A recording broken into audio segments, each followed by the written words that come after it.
The European Commission has published a proposal to establish a European health data space, a multi-billion ambitious program to help ensure that every European citizen can have access to their health data wherever they travel within Europe, and any health professional who sees them with patient consent can access that record. That means every patient should be able to enjoy safer and more effective treatment, whether they're traveling on a holiday or business, or they're going across borders to receive continuity of care because they're under a team in another country. It doesn't matter what the reason is. What matters is their data can travel with them under their control. And that is half of the ambition of the European health data space.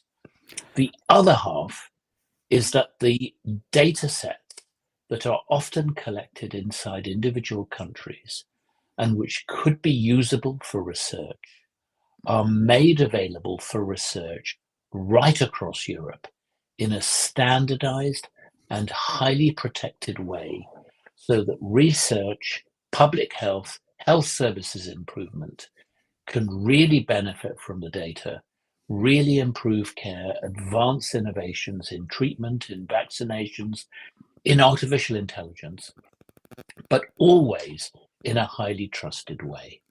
This is the double excitement of the European health data space. It's a major opportunity for health data, what are really the concerns that the industry might have in relation to this opportunity? Are we in the same wavelength when we talk about interoperability standards, for instance, and not talking also about security issues when data travels with the patient wherever the patient goes in the EU? It's really important that patients are confident that when their data travels around Europe, with their name, with their date of birth, with their details, because they're receiving healthcare, and it has to be identifiable for that purpose, that it's secure. And these information security measures are already being put in place. A number of countries within Europe already have established secure connections between them. But the additional layer that the European health data space wants to introduce is citizen controls, so that people have a stronger role in determining who within Europe can access their data and for what reason. If they're conscious and alert and awake, they can give their authorization. If they're unconscious, then of course it needs to be an emergency situation, but only by people who deal with emergencies like ambulance crews and emergency departments. But isn't this a challenge, Dipak, for the industry? Are really the tech providers ready for offering such a level of individual degree of control on the data that is circulating around the EU? I think our industry is ready for this. The interoperability standards that are needed have been published, and they're not brand new standards. They've been around for a few years. But I think what we've really missed is a strong market drive to push for their adoption and to give industry a business case for really addressing how they can export and import this data in an interoperable and secure way. So the EHDS brings a business opportunity cross-border. But if you add to that the benefits within borders, when a patient is moving between two cities within a country, they need exactly the same thing. Exactly. So what we're already hearing from member states is that they will take the EHDS approach and reapply it internally as well. So what I hope is that we see European citizens benefiting not only from cross-border, but within border. So really pan-European continuity and safety of care. That will be a dream come true, right? But so I think that's it's a dream for industry too, because if industry can deliver that, and the capability exists, the technical capability exists, nothing has to be invented. New standards don't need to be created.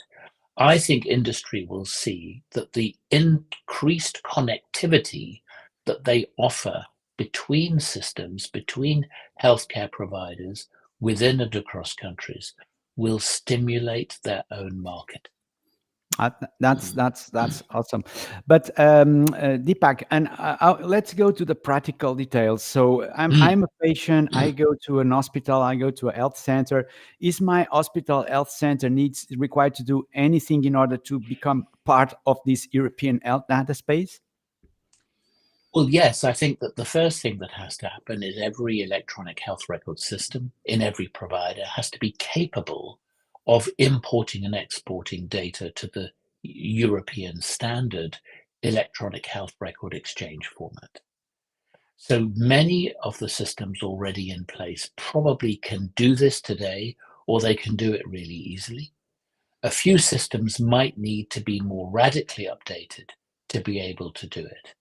But there is another step, and that is that we need clinicians, hospitals, and GP practices to really care a lot about the health data they are collecting and looking after, because it won't be any use if we are able to exchange a list of conditions the patient has if it's incomplete.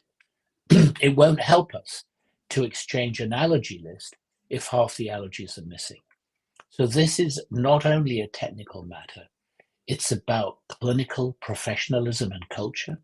It's about healthcare organizations recognizing and really valuing high quality data across the entire health ecosystem. Data quality is therefore a companion, essential requirement alongside the technical side.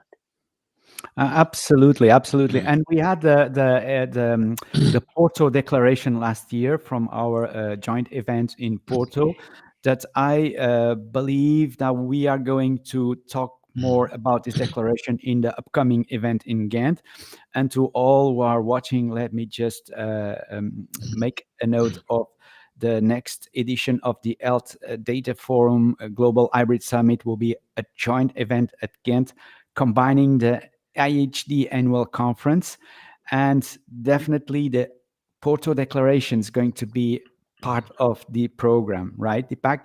Can you expand on that? And Yes. having in consideration that we have here a global audience from all over the world watching at the European health data space is something that can definitely become a world standard in the future. Well, I think, Paul, it's very helpful that you've firstly linked back to last year's very successful conference that we ran with a huge amount of collaboration with you. We examined in really great detail what are the issues and challenges, the opportunities and needs to make health data of better quality to deliver benefit to all. And we will definitely be holding inside our annual conference this year on the 29th of November and the 30th of November and the 1st of December in Ghent. We will be revisiting data quality, but not repeating what we did last time. We are going to be looking at new, more deep dive situations in which health data can be educated about. How do we raise data quality skills across the health workforce? How do we start to grow a culture and a standard for labeling health data sets, so everybody who wants to use a data set knows the quality of that data inside? These are the topics we want to take forward, building on last year. You're also very right to point out that the European health data space has as its first word the word European. And I think it's true that the budgetary investment is a European investment, but the ambition, the vision, the challenges that have to be addressed, the opportunities and the strategies to achieve those opportunities are not European. They are absolutely global. And there's nothing that we will do to make this happen in Europe that could not easily be scaled to a global level. So we would love people from outside Europe to come to our conference as well on the 30th November and the 1st of December in Ghent at the Marriott Hotel. Please come and learn all about the European health data space, the importance of interoperability, the importance of data quality, the importance of giving patients and mobile health stronger visibility in the way healthcare is delivered, because we absolutely need that. And that is also a global agenda for healthcare, is to increase patient empowerment, increase digitization. Digital transformation of healthcare is a global mission, a global imperative, especially to help make health systems more COVID resistant for the future. Absolutely. And how about the major theme of this year's conference, trust, Dipak? How do you see trust making really a difference in terms of health data quality? Trust is really important, because the moment we want to look at big data about health, we need the public to really be supportive of that. There are ways in which we can secure the data with information security measures, with anonymization, with aggregation, with federation. So a number of technology measures can be introduced to make the analysis of big data at scale safer. But all of that doesn't matter if people don't trust. And so the concept of trust is not only about whether the measures are technically sound, but whether on a humanistic level, people feel confident. And part of that confidence is, how are we ensuring transparency? How do the public get to know how data is being used, by whom? How do those people account for their use of data? Who is governing this data ecosystem? And then after all that trust, what are the benefits? Did we trust with good benefit, or did we just trust and somebody else is profiteering from the use of our data? How do we really make sure the uses of data deliver back to the people whose data was being used? That is a strong thread through this event.